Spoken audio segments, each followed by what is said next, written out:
The Texas A&M Engineering Extension Service hosted an EV Summit in Fort Worth, Texas in October of 23.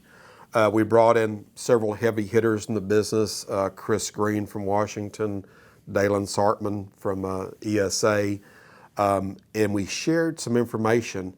That summit led to TEEX publishing a set of best practices for the first responder. You can go to www.teeks.org to find that information. We also have developed a lithium-ion battery response guide for the first responder.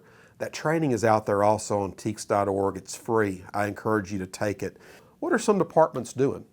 Well, to be quite honest with you, what some departments are doing is they're going to let it burn. If there's a lithium-ion battery fire, some of their SOPs, if it's not impinging upon someone's life and safety or critical infrastructure, some have chose to let it burn. Another option that some departments are doing is they would remove the EV from an exposure. So you think about a home, critical infrastructure, a parking garage, or one of those types of places.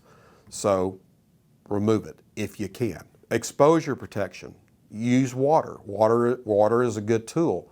Water may not necessarily put out the EV fire. It'll put out a contents fire, but it won't put out the battery fire. But water is still a very effective tool to keep that radiant heat or that flame impingement from damaging or further damaging an exposure. Fire blankets. So there are a number of companies out there that have a lithium-ion battery rated fire blanket. We've seen fire blankets be used effectively. We've even seen fire blankets wrap a car that was loaded on a rollback wrecker and went to a salvage yard. So it is an effective tool in some situations to contain flames. So there's a number of things you can do to isolate an electric vehicle from exposure. You can put it in a roll-off dumpster. That's one thing you can do.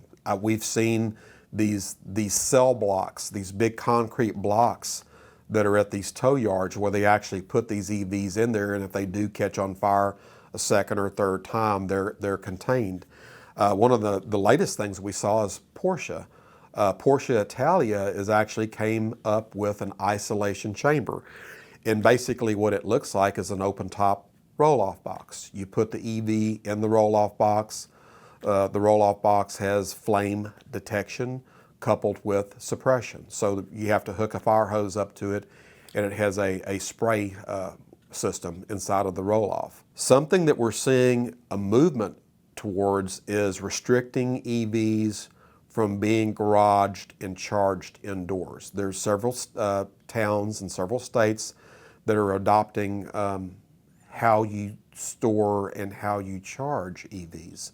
We've also seen, I was in Chicago a couple of months ago, and I actually saw a couple of the parking garages I parked in where it says no EVs allowed. That had been a fairly common strategy of level 2 and level 3 charging stations at access points and egress points of parking garages. I see some change in those areas as well. We absolutely need to consider emergency shutoff devices at level 3 charging stations, just like we have at petroleum pumps. So that's what we're seeing. You know, a lot of things are being done with outreach and education. I encourage you to go out there and take that lithium-ion first responder awareness course at teeks.org. Read that white paper of best practices. We're speaking at a lot of conferences. We're going to be doing a lot of outreach also through workshops. So there's a lot to be gained through this education process. And it's a continual, it's an evergreen process, and we learn more every day. Every day that we do this, and every day that we're networking and conducting work at the National Laboratory Systems and Southwest Research Institute, we're going to collect more data, more empirical data that we're going to be able to share with the first responder community to help them formulate their SOPs and SOGs and operate in a safe environment.